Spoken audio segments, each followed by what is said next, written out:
అడవికి రాజు ఎవరు అన్న దానిపై చిన్న జంతువుల సమావేశం. ఒకసారి అడవిలో చిన్న పక్షులు, జంతువులు ఒకచోట చేరారు. వాళ్ళు ఆనందంగా కాకుండా ఆందోళనతో ఉన్నారు. కారణం? అడవిలో కొత్త సమస్యలు. చిలుక, గింజలు దొరకడం చాలా కష్టం అయిపోయింది. నా పిల్లలు ఆకలితో ఏడుస్తున్నారు. మైనా, వర్షాలు వస్తే మా గూళ్ళు నీటితో నిండిపోతున్నాయి.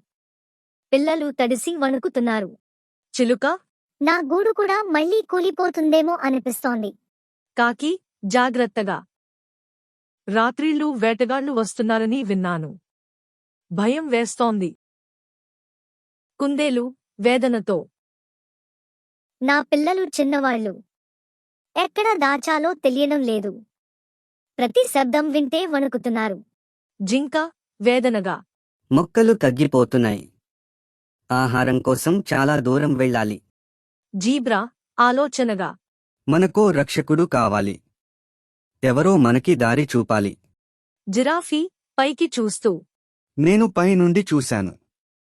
వేటగాళ్లు దగ్గర పడుతున్నారు. మనం త్వరగా ఏదైనా చేయాలి. కోతి, ఉత్సాహంగా. అవును. మనకు రాజు కావాలి. ధైర్యంగా, జ్ఞానంగా ఉండేవాడు, మనందరినీ కాపాడేవాడు. సింహం గర్జిస్తూ. అడవి జంతువులారా, నా గర్జన విని వేటగాళ్లు వణికిపోతారు. నా శక్తి ముందు ఎవ్వరూ నిలబడలేరు. నేనే మీ రాజు. చిలుక, నిదానంగా. సింహం నిజంగా శక్తివంతుడే. కుందేలు, మెల్లిగా. కాని శక్తి ఒక్కటే సరిపోతుందా? పులి సవాలు. పులి, ఆత్మవిశ్వాసంగా. సింహమా, శక్తి ఉంటే చాలదు. వేగం కూడా అవసరం. నేను అందరికంటే వేగంగా పరిగెత్తగలను. అందుకే నేనే నిజమైన రాజు. సింహం, కోపంగా. నా శక్తిని మించగలవా? మైనా, ఆశ్చర్యంగా. ఇద్దరూ గొడవ పడుతున్నారు. ఏనుగు, శాంతంగా. ధైర్యం, వేగం మంచివే. కాని రాజు జ్ఞానం ఉన్నవాడే ఉండాలి. ఇతరుల గురించి ఆలోచించి సమస్యలు పరిష్కరించేవాడు కావాలి. సింహం, జ్ఞానంతో వేటగాళ్లను తరిమేయగలవా? పులి. వేగం లేకుండా ఎలా కాపాడగలవు? ఏనుగు. జ్ఞానం ఉంటే మార్గాలు కనుగొంటాం. బలం లేదా వేగం మాత్రమే సరిపోదు. చిలుక. అందరూ వాదిస్తున్నారు. ఒక పరీక్ష పెడదాం. మైనా. అవును. ధైర్యం, వేగం, జ్ఞానం అన్నీ పరీక్షించాలి. కోతి. ఎవరు నిజంగా రాజు అనేది అప్పుడు తేలుతుంది. ధైర్య పరీక్ష. సింహం ముందుకు వచ్చింది. దారి మధ్యలో పెద్ద పాము ఉంది. పాము. నన్ను ఎవరు ఎదుర్కోగలరు? సింహం, గర్జిస్తూ. నేను.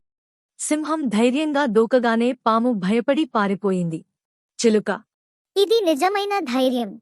కుందేలు. కాని ధైర్యమే సరిపోతుందా? వేగ పరీక్ష. ఇప్పుడు పులి ముందుకు వచ్చింది. చెట్లు, రాళ్లు దాటుతూ నది వరకు వేగంగా పరిగెత్తింది. మైనా. ఎంత వేగంగా పరిగెత్తాడు? కోతి. వేగం మంచిదే. కానీ అందరినీ కాపాడటానికి వేగమే సరిపోదు. జ్ఞాన పరీక్ష. ముందు మార్గం చెట్లతో మూసుకుపోయింది. చిన్న జంతువులు చిక్కుకుపోయాయి. ఏనుగు. ఈ మార్గాన్ని సరిచేయాలి. ఏనుగు తన బలంతో చెట్లను తొలగించి సురక్షిత మార్గాన్ని సృష్టించింది. కాకి. అద్భుతం. జ్ఞానం ఉన్నవాడే సమస్య పరిష్కరిస్తాడు. పరీక్షలు ముగియగానే పెద్ద తుఫాను వచ్చింది. చెట్లు కూలిపోయాయి. గూళ్ళు కూలిపోయాయి.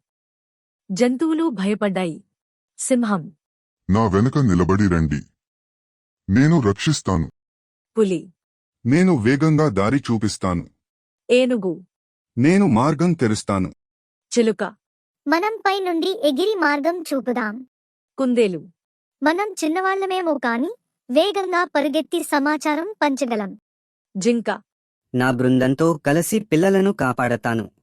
జీబ్రా. మనం గుంపుగా కదిలి వేటగాళ్లను భయపెడదాం. జిరాఫీ.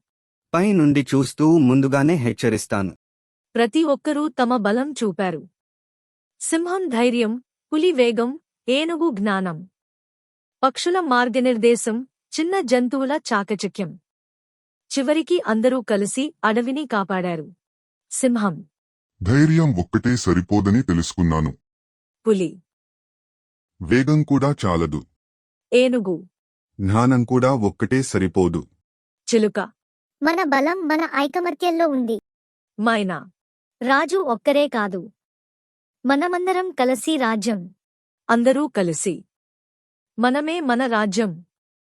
నీతి, నిజమైన నాయకత్వం ఒకరి చేతిలో ఉండదు. కష్టకాలంలో ప్రతి ఒక్కరి బలం బయటపడుతుంది. ఐకమత్యం ఉన్న చోటే నిజమైన శక్తి ఉంటుంది. మీకు మా వీడియో నచ్చినట్లయితే please like, share and subscribe to my channel. ఒక రోజు అమ్మమ్మ తాతయ్య చెప్పిన కథలు.